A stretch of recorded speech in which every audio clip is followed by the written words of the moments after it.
Muchas gracias, esto es Desde el Congreso y en esta ocasión tengo el gusto de compartir con usted y con este grupo de diputados y la diputada Mirza una preocupación que no es una preocupación mexicana, no es algo que este país tenga como un problema a la vista, no es algo exclusivo de los mexicanos, porque estamos todos enfrentados a las circunstancias y a las consecuencias de este síndrome de errores ecológicos que hemos englobado en el concepto del calentamiento global.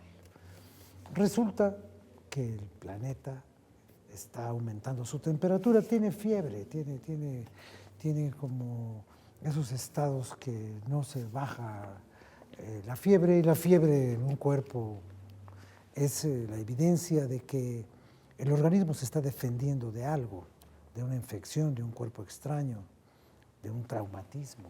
Todo eso puede producir fiebre y el planeta está afiebrado, tiene calentura, está calenturiento. Y eso quiere decir que está enfermo. Y esa enfermedad produce muchas cosas para quienes ahí vivimos, porque lo queramos entender o no lo queramos entender, nosotros somos parte del planeta.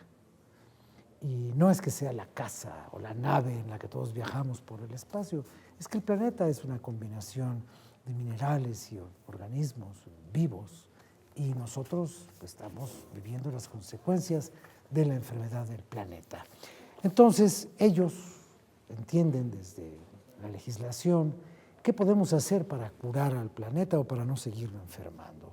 Entonces, les quiero presentar a ustedes a la diputada Mirza Flores, que ya había yo hecho mención, del Movimiento Ciudadano. Muchas gracias, diputada, por su tiempo, por su espera. Y también al señor diputado Javier Herrera, del Partido Verde Ecologista, tal y como su corbata lo denuncia y prueba. Y también al señor diputado Juan Fernando Rubio Quirós, del Partido de la Revolución Democrática, también con su color partidario en la corbata. Yo, como no tengo partido, mi corbata tiene puntitos y tiene bolitas. Está bien. Bueno, a ver, ¿qué le está pasando al planeta, diputada? ¿Qué es esto del calentamiento global, esta calentura cósmica? ¿Qué tiene la Tierra? El planeta es una realidad que se está calentando. Nuestro país, como el resto del mundo, no es el mismo de hace 10, ni hace 20, ni hace 30 años. Los fenómenos naturales, el día de hoy, lo que nos están avisando es que, número uno, estamos creciendo de forma desordenada y estamos lastimando a nuestro medio ambiente. Y número dos, los eventos de la naturaleza, el día de hoy los vemos convertidos en desastres naturales. ¿Por qué es esto? Pues por la forma desordenada en la que crecimos y también que no se ha construido previniendo este tipo de eventos. Estamos a merced de la naturaleza y lo que sí es cierto es que las naciones están preocupadas por este factor y están reuniéndose año con año para poder hacer pactos y acuerdos y en esto compromisos para poder tener como meta reducir 2 grados el calentamiento global. Hasta ahí para empezar. Para empezar, 2 grados. Para empezar. Por favor, diputado Herrera. Yo solo agregaría el hecho de que antes era un concepto muy abstracto, decían el calentamiento global, no lo veían, pero hoy lo vemos reflejado en inundaciones, pérdidas de patrimonios, pérdidas de vidas humanas. Incluso ya hay estadísticas muy serias. El INEGI ha calculado que el país pierde el equivalente al 5.4 de su Producto Interno Bruto por degradación ambiental.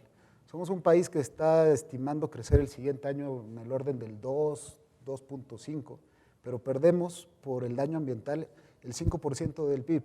México no contamina al nivel que contaminan países tan industrializados como Estados Unidos, China y algunos europeos.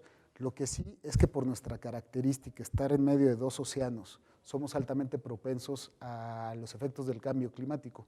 Por eso México, ahora que nos tocó ser a los 3 diputados delegados en la Conferencia de las Partes de Naciones Unidas que se celebró en Bonn, estuvimos empujando mucho la agenda de cómo movilizar recursos internacionales, poner reglas claras para la resiliencia. La resiliencia es aquella forma en la cual los países se deben de preparar con sistemas de alerta temprano, con prevención, para evitar que las afectaciones producto del cambio climático sean tan catastróficas.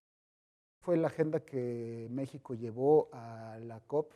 México se ha destacado a nivel mundial por ser un líder en el tema de cambio climático, y lo bonito de este tema es que a diferencia de otros temas que tenemos en la Cámara de Diputados que son muy polémicos, en el medio ambiente encontramos mucha coincidencia en las agendas del PRD, del Movimiento Ciudadano, del Verde, del PRI y del PAN incluso. A todo el mundo le preocupa más o menos igual el problema, ¿así es?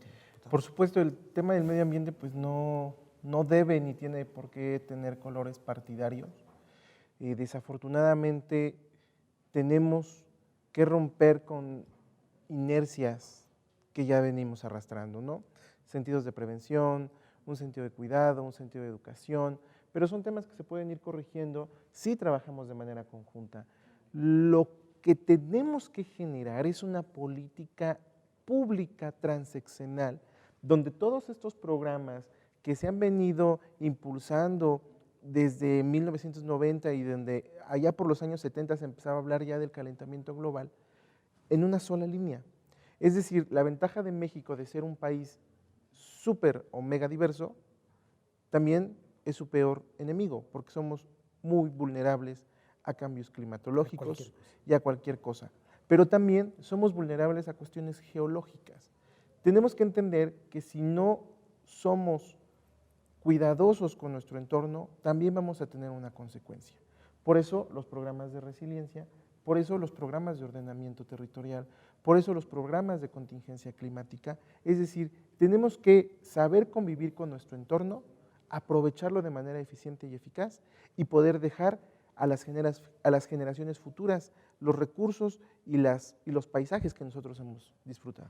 Ahora, todo este planteamiento a mí me lleva a algunas otras preguntas. Decía, por ejemplo, la diputada Mirza que estamos a merced de la naturaleza, pero tomando en consideración el daño que le hemos causado, yo diría que la naturaleza está a merced de nosotros.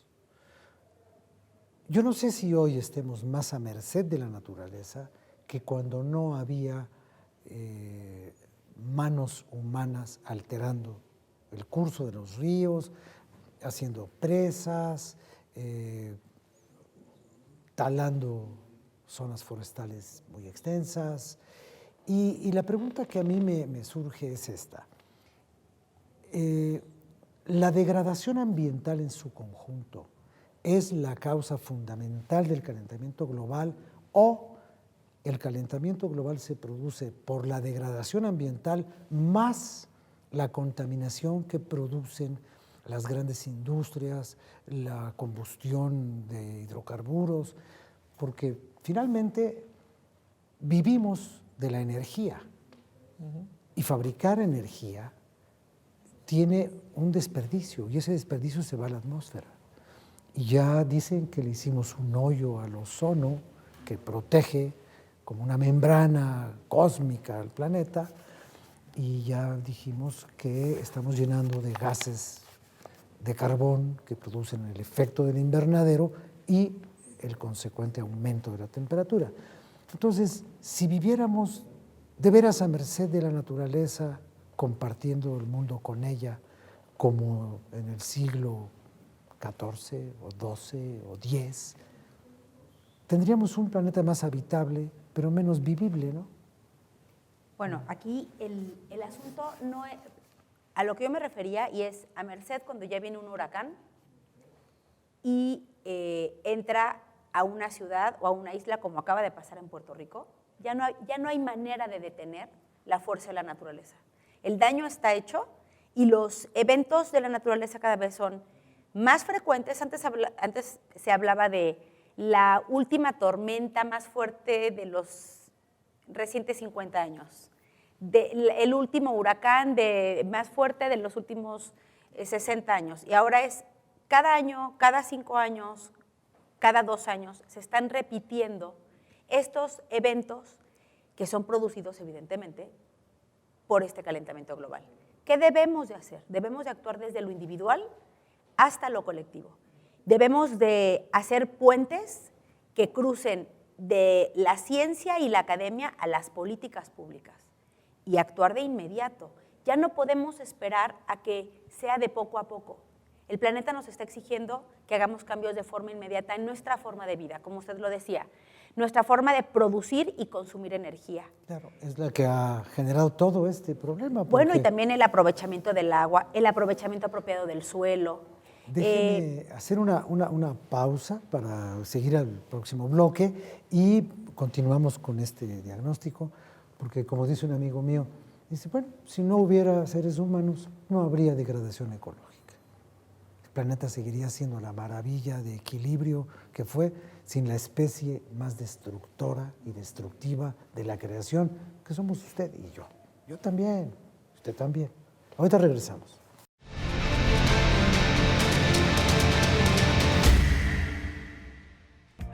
El cambio climático es una realidad que afecta a todo el planeta por igual. Por eso la Comisión de Cambio Climático y ONU Medio Ambiente, México, convocan al segundo concurso nacional de fotografía, Cambio Climático y Contaminación. Hazlo visible con tu lente y participa. Consulta las bases y los premios en el sitio www.concursocambioclimático.com. ¡Inscríbete! Cámara de Diputados, 63ª Legislatura.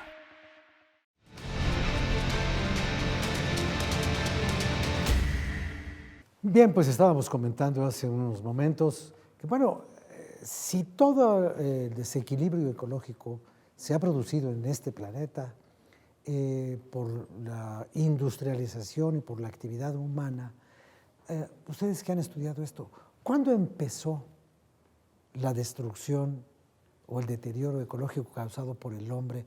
No digamos en el mundo, aquí en México, cuando secamos las lagunas, cuando entubamos los ríos, cuando talamos los bosques, ¿cuándo le empezamos a dar, yo voy a decir una cosa muy fea, en la torre a nuestro territorio? Bueno, es que históricamente desde que la humanidad fue sedentaria, empezó a impactar su entorno. La diferencia es qué tipo de actividades realizaban y cómo lo impactabas, ¿no? Por ejemplo, las tribus pues hacían todo de manera natural, hojas, ramas, cosas que se degradaban conforme el tiempo, que sí afectabas un área, pero era una población pequeña, donde el proceso natural permitía seguir utilizando. Se recobraba, se recuperaba. Se recuperaba. ¿Cuál es el tema?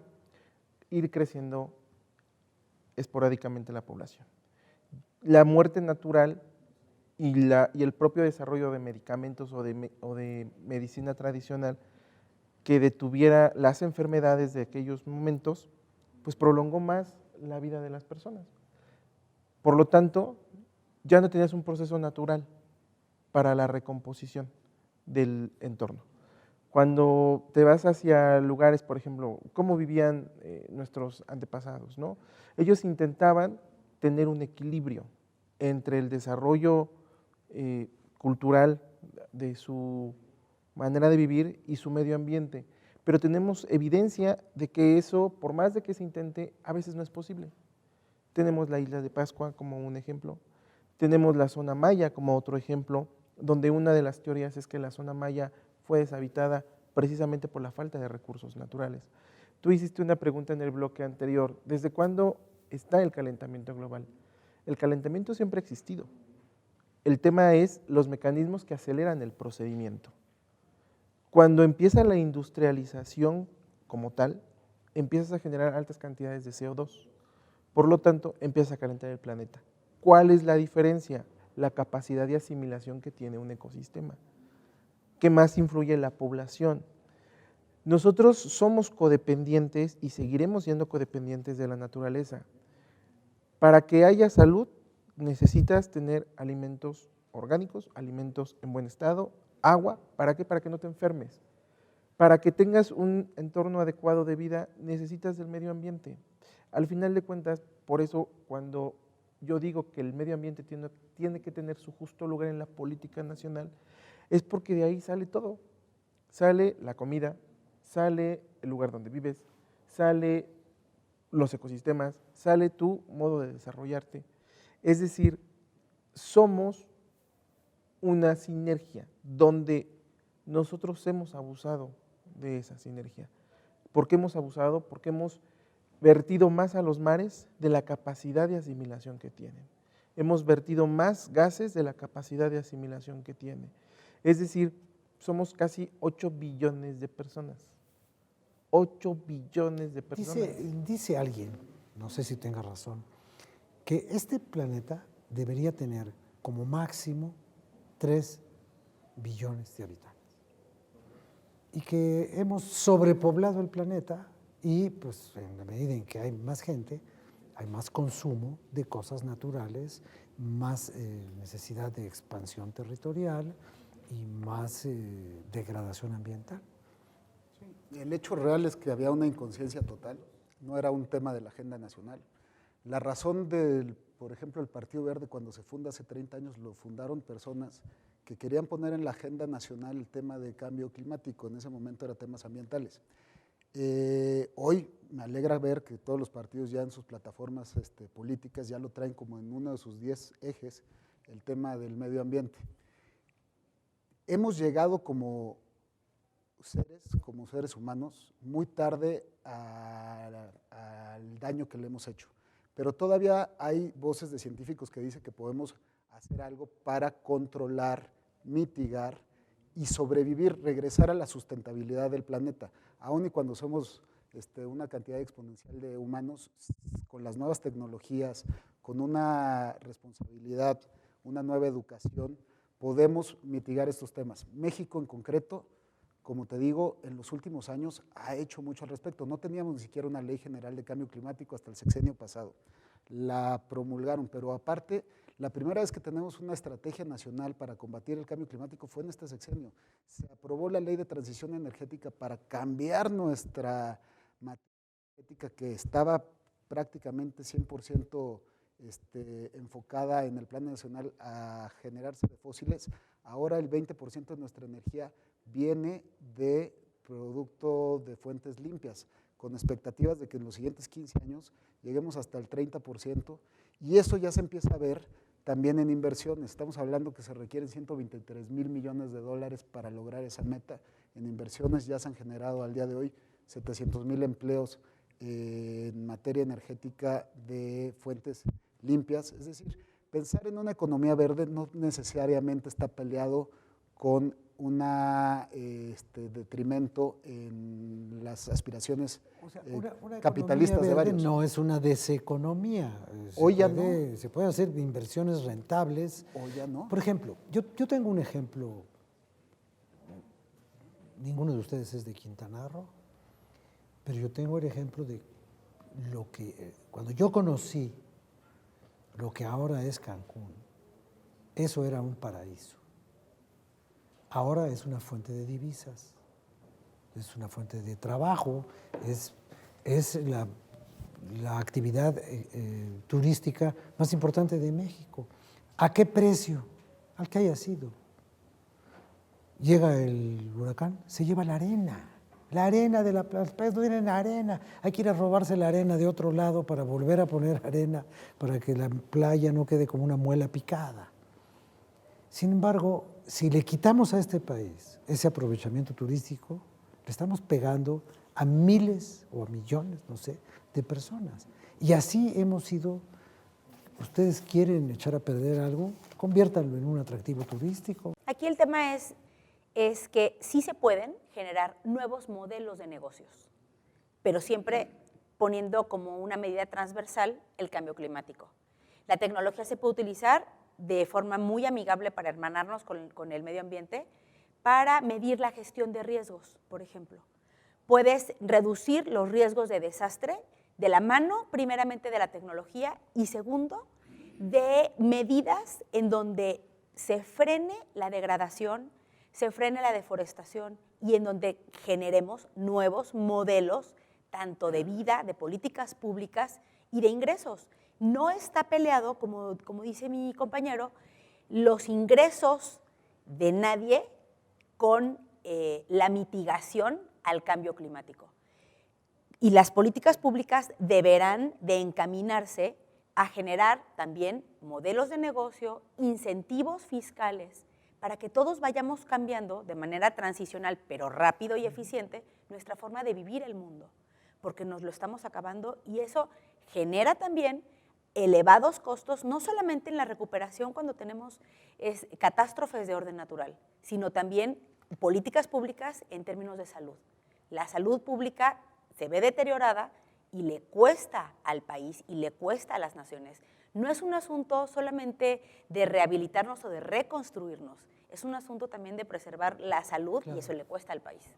Muy bien, vamos a hacer una pequeña pausa porque va a acompañarnos ahora con su comentario Miguel Reyes Razo y terminando la intervención de mi compañero Miguel, vamos a continuar con este tema. No se vaya.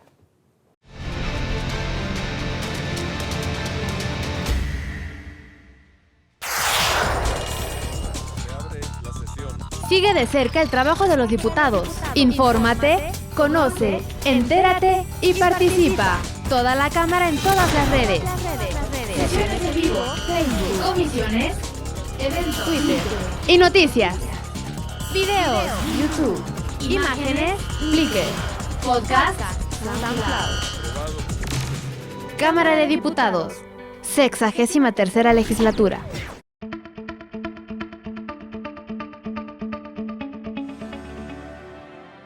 Hoy se vive en San Lázaro casi el final de una legislatura, la 63ª del Congreso de la Unión, en la Cámara que se llama la Cámara Baja, pero que es la que hace y la que propicia la discusión sobre el presupuesto y tiene tamaño de responsabilidades. Los 500 diputados van ofreciendo, van madurando, van atendiendo poco a poco y de acuerdo también con intereses de sus propias formaciones políticas, los grandes asuntos nacionales. A grado tal que parecería que lo urgente a ellos no les importara gran cosa determinarlo, decretarlo, examinarlo, distribuirlo en las distintas comisiones que han de discutirlo, de conocerlo, de enriquecerlo, de modificarlo, de adicionarle, de mejorar este apartado, el de más allá, anular aquello que parece que no podría encajar. Todo lo que se discute aquí tiene que embonar, para decirlo en un término muy entendible, tiene que estar acorde con la Constitución política de los Estados Unidos mexicanos. No hay ley, no hay ordenamiento, no hay reglamento que se apruebe porque sí, nada más por un capricho, por la mera voluntad de un grupo o la imposición de un determinado sector o de formación política. Imposible, porque caería en lo inconstitucional o lo anticonstitucional. De suerte que cada tema, cada apartado, cada parte de la vida nacional, cada ejercicio de nuestra educación, de nuestra disposición para el campo mexicano, de cómo se van a repartir los dineros para la salud de los mexicanos o la construcción de las carreteras, de los aeropuertos, todo ha de estar apegado a la Constitución política de los Estados Unidos mexicanos. De otra manera sería muy impugnable, es decir, criticado y sería anulado, sería entonces el trabajo muy estéril, una pérdida de tiempo y entonces sí se enconaría, se enojaría, la opinión pública quedaría muy irritada al ver que sus legisladores pues han producido ordenamientos sin valor, sin peso, sin efectividad y que lo han hecho para la presunción deliberadamente por ganar el tiempo, porque se preguntaría entonces la ciudadanía qué tan útiles son nuestros diputados. ¿Serían censurados? ¿Serían acremente criticados? ¿Sencillamente señalados? ¿Tildados o de ignorantes o de improductivos o de individuos que han pasado pues sin pena ni gloria por la Cámara de los Diputados? Pero entonces también llegar a acuerdos que eso es la política, el argumento, la razón, el peso, la estadística, el probar que alguien tiene la razón y merece ser atendido, no es tan fácil, porque el conglomerado nacional, 120 millones de mexicanos, están representados aquí. Intereses y símbolos, momentos diferentes, atractivos de otras situaciones, todo eso hace la vida del Congreso, que a veces nos parece ríspida, a veces nos parece que se llega a tratarse con poca consideración, con escasa urbanidad política que debería caracterizar a estos hombres expertos, duchos, calificados para hacer nuestras leyes.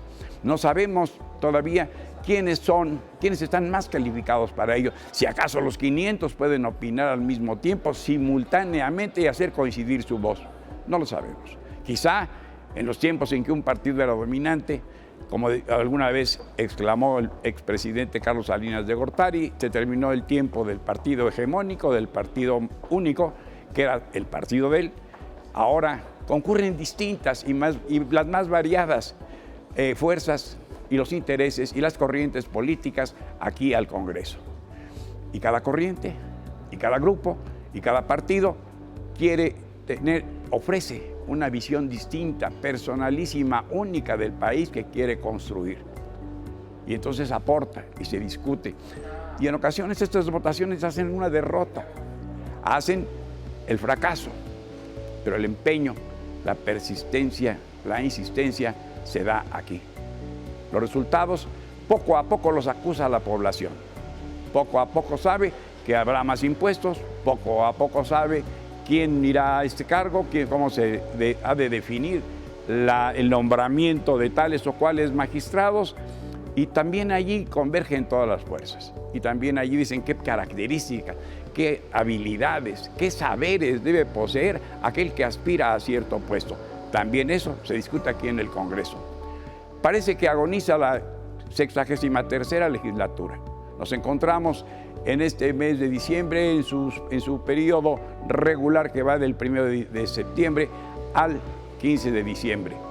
Volverán en febrero tras las vacaciones de invierno. En febrero estará desde luego la comisión permanente. Esto del Congreso no puede estar de ninguna manera al garete ni a la deriva. Se trabajará de cualquier manera y los mexicanos tendremos siempre un Congreso. El Congreso Constituyente estará allí permanente. La comisión permanente, integrada por senadores y por diputados que ocupan indistintamente la sede de uno u otro palacio legislativo. Así que llegamos en estos términos a instantes cruciales para el país, como siempre. Sí, lo que se debate aquí es muy, muy importante. Vamos a ver qué ocurre. Aquí nos veremos, nos seguiremos viendo, si usted quiere, desde el Congreso. Reyes Razo, servidor, les dice hasta la próxima.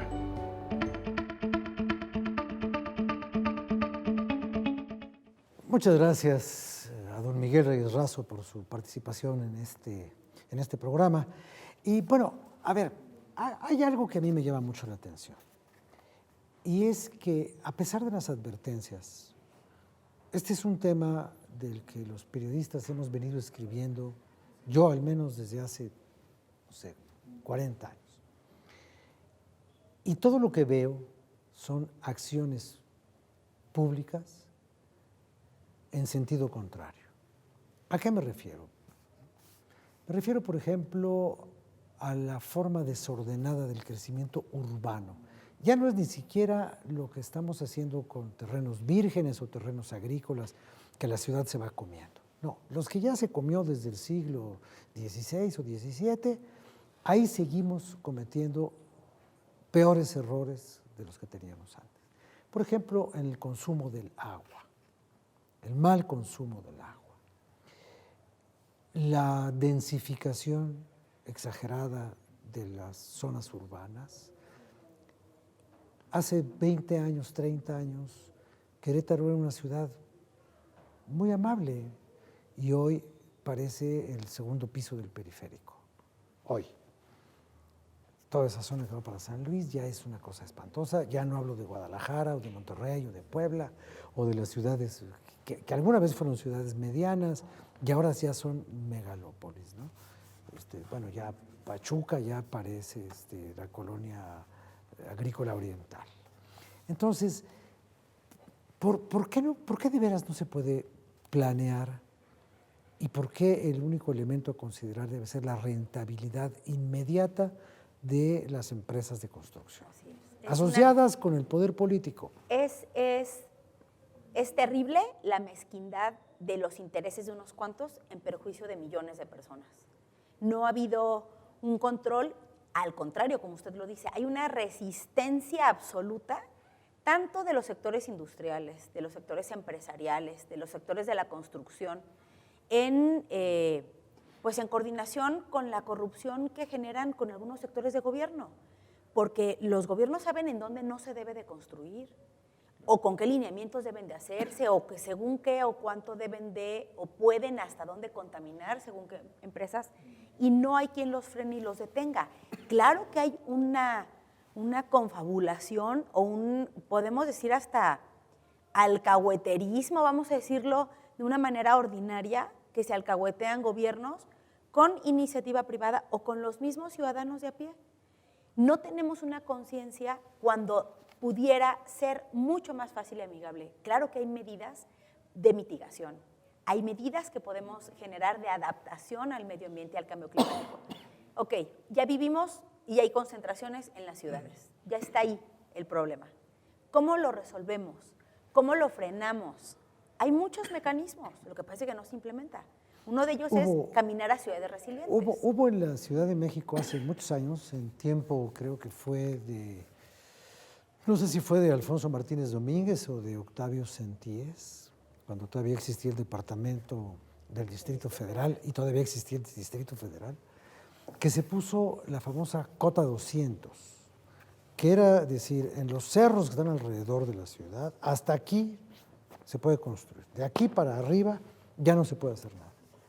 Estamos a punto de llegar al Pico del Águila en el Ajusco. Y eso, a ver, ¿cuál sería la solución ecológica? Lo que pasa es ¿Tirarlo todo? No. ¿Derribar todas las casas? Lo que pasa Corredores verdes, techos verdes, una reutilización mucho más eficiente de la energía. Le robé la palabra a mi compañero Fernando, perdóname, pero es que se me Mientras vino. nada más de robe usted la palabra, está muy bien. Como Porque es mi agenda de resiliencia, luego de por eso ciudades me roban resilientes, los celulares. solo la palabra, perdóname amigo, continúa, pero sí es un tema de que sí puede haber, sí podemos revertirlo. Podemos generar políticas de uso eficiente del transporte público, por ejemplo, el Metrobús, ¿no? Que hacen líneas rectas para que solamente transite el transporte público en un solo carril. Vamos, o sea, esto es para poner un ejemplo. ¿Y por qué el Metrobús no es eléctrico?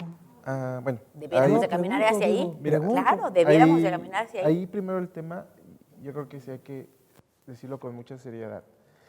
El crecimiento desordenado que ha tenido cualquier ciudad tercermundista ha sido la corrupción. Porque no es posible que en áreas o en alrededores de áreas naturales protegidas, en zonas de valor ambiental, en barrancas, y te puedo dar una lista, permitan que se construya. Ahí alguien está actuando de manera dolosa.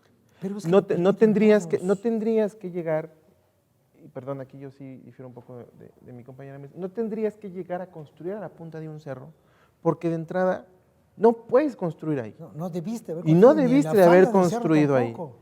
No, ahí pero yo estoy de acuerdo. pero cuando no tienes, debiste haber. Pero ya cuando estás tienes una ahí. vivienda, cuando tienes una vivienda, ahora tienes que adecuarla a las condiciones y revertirlas bajo, como bien lo dice Mirza, ¿no? Paredes verdes, energía solar, hacer más amable el entorno para que pueda tener una convivencia un poco tanto visual como ambiental.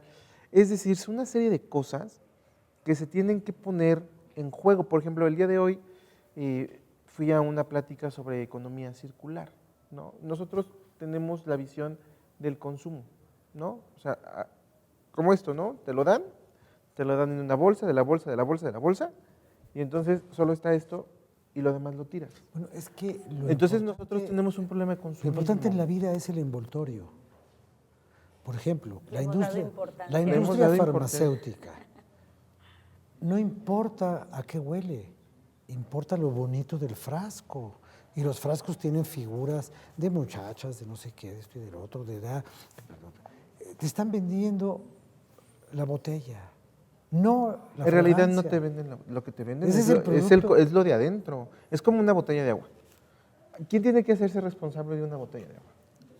Porque tú estás comprando el agua, no estás comprando la botella. Sí, pero el negocio por eso, es la botella, por eso. el Pero envase, entonces pues. nosotros tenemos que hacer que la empresa se haga responsable de su basura. Porque es su basura, ellos la generan, ellos tienen que captarla y procesarla. Es un tema que hemos venido insistiendo, al menos en uno de los puntos que nosotros hemos venido entablando, donde se tienen que implementar impuestos verdes o sustentables o sostenibles, pero impuestos hacia los grandes generadores. Hace como tiempo. Es que son grandes generadores. Claro, que claro. por ejemplo, Hace tiempo se dijo, en los supermercados o las tiendas, los que ya no va a haber bolsas de plástico, porque el plástico no es degradable y es altamente contaminante y tarda 500 años o 1000 años en desbaratarse. Y mientras se desbarata, provoca miles de daños, hasta muerte de en peces. realidad depende de la densidad. Ya no hay bolsas de tela ni de degradables. Es más que en no 3 haces, o 4 no lugares. haces un sustituto. O sea, ¿cómo dejas de consumir algo? No, por eso decían, vamos a hacer puras bolsas de papel, dijeron. Y hasta en la panadería preguntaban, ¿quiere bolsa de papel o quiere bolsa de plástico? Pues deme lo que quiera, deme el pan. Bueno, ya no. Ahora, otra vez el reino del plástico. Así es. Exactamente. Debemos de generar una conciencia desde lo individual hacia lo colectivo, asimismo como políticas públicas que ayuden a frenar este crecimiento desordenado tanto de la contaminación como de las ciudades. Debemos de caminar hacia donde las personas seamos totalmente responsables de lo que estemos haciendo con el medio ambiente. Por ejemplo, el caso, lo que tú decías, el caso de la basura. Las personas creen que al momento en el que ellos tienen algo que ya es basura y lo sueltan de sus manos, ya no es su responsabilidad. Es responsabilidad del municipio, de quien lo recoge, de quien lo limpia, de quien lo convierte en otra cosa. Ya, o sea, en el momento en que yo lo suelto de mi mano, ya no es mi responsabilidad, cuando tendría que tener toda la responsabilidad del individuo de su propio desecho, de acomodarlo, de limpiarlo y de entregarlo a los botes de basura correspondientes o a los camiones recolectores que toca, porque hay ciudades que lo hacen y que lo hacen de manera habitual, es parte de su forma de vida, ordenar su propia basura, y eso no lo hacemos aquí. Pero no solamente eso, como lo digo, el uso de los suelos, la agricultura, tendríamos que cambiar nuestro modelo de pensamiento en relación a nuestra forma de vida en el mundo. Ahora, ¿por qué con este modelo de pensamiento podemos lograr cosas disciplinadas, pues que las vemos ya normales todos los días? Por ejemplo, que la gente maneje su automóvil con el cinturón de seguridad puesto. Nos tuvimos que acosturar, Ok. ¿no? Nos tuvimos que Pero acostumbrar. ¿por qué? ¿cómo nos Claro. acostumbraron? Y la verdad, Una medida de una punitiva medida era- incitiva o dolosa con una multa. ¿Por qué ya Porque no antes, se- porque antes era una recomendación. ¿Por qué ya no se fuma en los edificios públicos? Porque multan. Ok. ¿Y por qué no se puede hacer algo para que la autoridad actúe con esa Es que misma ya existe. actitud? No, porque la autoridad viola la ley más que los ciudadanos. Sí, es cierto. Y ahí es, por Es ejemplo, cierto, y aparte- yo digo que es responsabilidad compartida. Es responsabilidad compartida, Porque, por ejemplo, está pero en el- responsabilidad compartida que no están haciendo Exacto. los que tienen que ninguno de hacerlo, los nadie dos. Pero lo también hace. las personas que son sorprendidas no aceptan que están incumpliendo una falta. Por ejemplo, el Sí, hecho lo de la tirar basura. una basura, el reglamento establece una multa. Entonces, a mí me ha tocado ver que los dicen, señor, levántelo, los invitan los policías a levantar su basura o a llevarse la le bolsa a pegan la al esquina. policía. Entonces ya el tema ha llegado a un grado de violencia verbal y hasta física, Pues sí, te porque se ha pegan. perdido algo muy importante, el respeto. El respeto a una persona o a una institución A las autoridades. y a las autoridades. Porque al final de cuentas se ha tachado tanto al funcionario de ser malo que a veces pagan justos por pecadores. ¿no? Vamos a hacer una pausa para entrar ya al final de esta emisión. Nos queda el último bloque en el que yo les voy a pedir, tenemos un poquito más de tiempo, sus conclusiones, sus propuestas y una revisión un poco de las cosas que ya se han hecho en esta materia al alcance de lo que puede hacer el Poder Legislativo. Ahorita regresamos.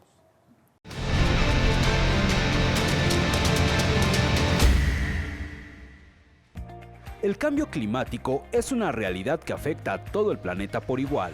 Por eso la Comisión de Cambio Climático y ONU Medio Ambiente, México, convocan al segundo concurso nacional de fotografía, Cambio Climático y Contaminación. Hazlo visible con tu lente y participa. Consulta las bases y los premios en el sitio www.concursocambioclimático.com. ¡Inscríbete! Cámara de Diputados, 63ª Legislatura.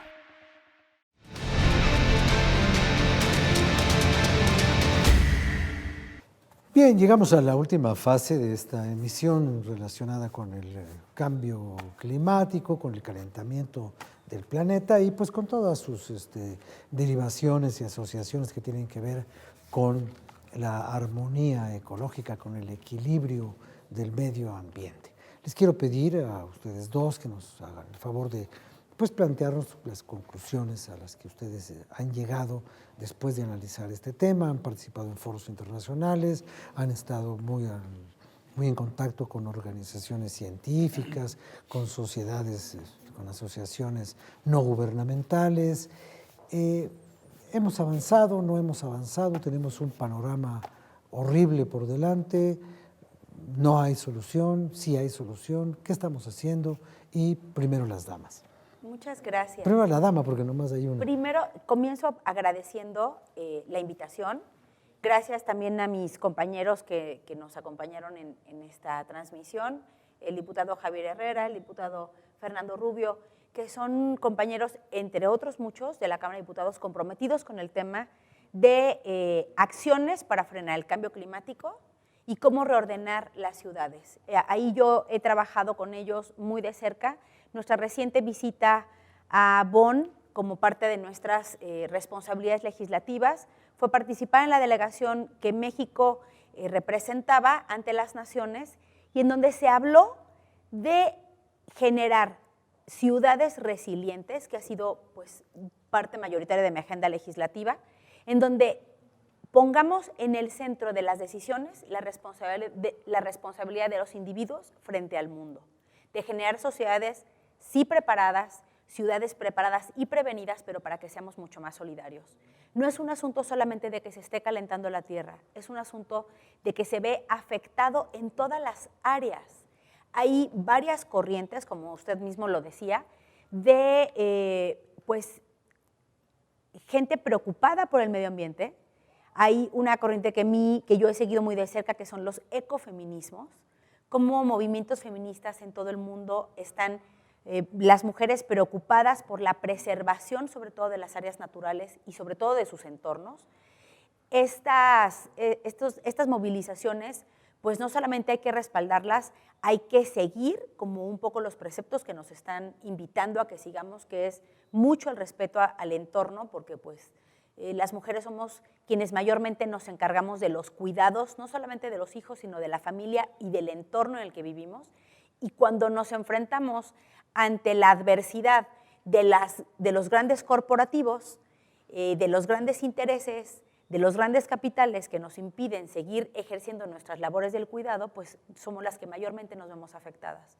Cuando hay desastres naturales, somos las mujeres quienes tardamos más tiempo en recuperar la normalidad, quienes perdemos de forma más elevada no solamente el patrimonio o el pequeño patrimonio que tenemos, sino tardan mucho más en volverlo a recuperar.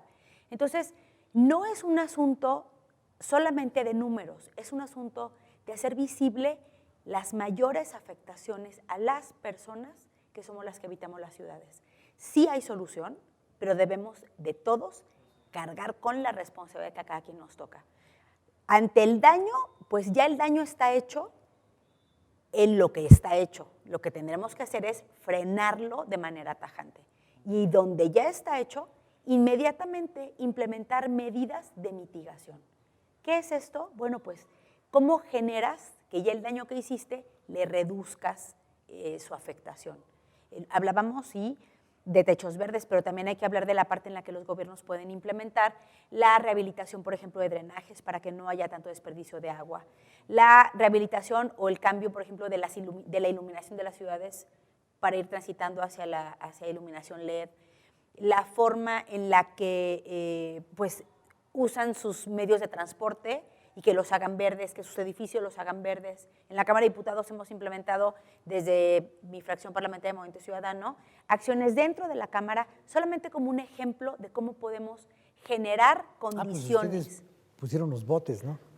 Pusimos los botes separadores de basura y el centro final de los residuos, los biciestacionamientos, o sea, la gente que quiera llegar en bicicleta tiene un lugar seguro para poderla estacionar. Asimismo, solicitamos y se aprobó que se dejara de imprimir la Gaceta Parlamentaria, que se imprimían 500 legajos en cada una de las sesiones cuando ni siquiera todos los diputados o diputadas lo leían. Entonces, Bueno, aquí entre nosotros digo que no lo leía nadie. A ver, hay momentos en que la necesitas impresa. Ahí es donde yo dije que no se imprima salvo petición expresa. De repente tienes algún tema que estudiar, lo imprimes, incluso estás hasta rayonándolo. Hace un momento estábamos tú y yo trabajando en un tema. Pueden sacar de su computadora, ¿no? Imprimirlo en su impresora. Exactamente, lo imprimes sin que esto tenga pues una afectación en general. Vamos, La síntesis informativa. son las pequeñas prácticas de todos los días y de todas las personas las únicas que nos van a llevar a revertir el daño que le estamos haciendo. Lo cual tiene mucha lógica porque finalmente la invasión de las áreas verdes, por ejemplo aquí en la Ciudad de México, no se dio de 10,000 casas de golpe. No, un cuate hizo una cabañita en el Ajusco, otro cuate le compró un cacho de terreno ahí junto, terrenos ejidales que no se podían vender, y al rato terminamos con el Ajusco convertido en la colonia Guerrero. Exactamente. Saludo a los Yo de quisiera, la Warrior. yo quisiera concluir para darle paso a la intervención de mi compañero Fernando. También hay una gran resistencia por parte de los grupos de industriales y de empresarios. Queremos nosotros trabajar unas reformas importantes a la Ley de Cambio Climático para alinearnos a los compromisos que hizo México con las naciones en COP21, que es el Acuerdo de París, y vinieron y han seguido viniendo grupos de industriales y de empresarios para impedir que pasemos esa ley, porque dicen que se vean afectados sus intereses y no están viendo que están cuidando los centavos y están descuidando los pesos. Una vez que una empresa,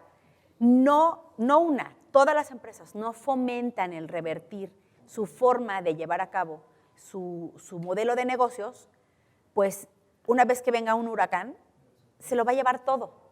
Y lo van a perder todo, van a perder sus patrimonios, sus fuentes de ingreso, los empleos que generan, la riqueza que generan al país, son generadores de riqueza. Le van a echar la culpa al gobierno.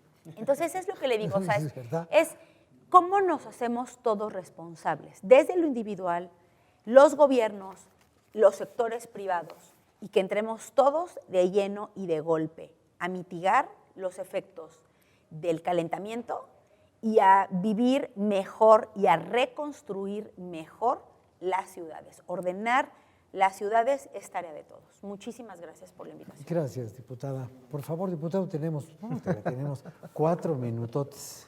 Pues bueno, primero agradecer la invitación. Es muy importante que este tipo de programas sean más cotidianos para poder seguir hablando de las necesidades que requiere nuestro país en materia ambiental.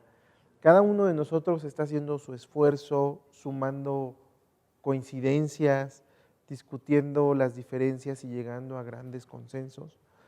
Pero lo más importante, yo siempre he dicho que no es señalar a quien tiene la culpa, más bien es cómo corregimos el problema. Por eso tenemos que estar de manera conjunta los empresarios, el sector de gobierno, los legisladores, las asociaciones civiles, los grupos de académicos, los grupos de investigadores, porque todos son parte fundamental de que podamos generar una correcta política pública. Si no trabajamos de manera coordinada y de manera armónica, vamos a seguir teniendo estos problemas y pasarán legislaturas y seguiremos hablando de lo mismo. Es mejor que en una legislatura que venga se hable de lo que se implementó en una y están viendo los frutos en 2, 3 o 4 legislaturas de la implementación de una política pública de Estado. Yo siempre he dicho y sigo sosteniendo que el tema ambiental no es valorado ni visto como un tema de seguridad nacional y tiene que ser visto como un tema de seguridad nacional porque nosotros somos un país vulnerable ante cuestiones climatológicas, cuestiones geológicas y también porque la pobreza también es reflejo de la falta del cuidado y el amor que le tenemos a la naturaleza. Pues es un tema, yo diría, inabarcable y también es un tema inagotable porque pues estamos viendo que mientras hay un divorcio entre el interés global, el interés nacional, el interés social y el interés de grupos, O de unos cuantos. claro, de los grupos pequeños, de los constructores, empresarios, industriales, gente que dicen, yo lo que quiero hacer es poner mi fábrica de plásticos porque gano mucho dinero vendiendo botellitas de PET, tengan agua o estén vacías, porque finalmente el fabricante las vende vacías. Y allá el otro cuate abre la llave y las llena de agua y dice que es purificada, cosa que tampoco es cierto. Lo demás a mí no me importa, yo hago mi negocio, pago mis impuestos y el gobierno que arregle lo que yo desarregle. Así es. Si no estamos en una condición de compromiso, tanto de los gobiernos como de los grupos de interés y los grupos económicos, si no hay un compromiso serio, no estaremos jamás en condiciones de poder hablar de reducción de brecha de desigualdad, de reducción de brecha de pobreza, de reducción de brecha de discriminación, porque las afectaciones que le estamos haciendo al planeta recaen o se ven mayormente afectados los grupos más vulnerables. Entonces, no importa cuánto dinero se invierta, por ejemplo, en reconstruir una ciudad después de los sismos, si esta no se hace bajo una política de resiliencia. Pues sí. Porque entonces, ¿qué va a pasar? Se va a volver a caer. Al siguiente temblor que va a pasar, se va a volver a caer. ¿Por qué? Porque no construimos bajo criterios de prevención. Pues muchas gracias a ustedes por su participación y a usted por su atención y esto ya se terminó y aquí los espero en la próxima de esta serie desde el Congreso. Muchas gracias.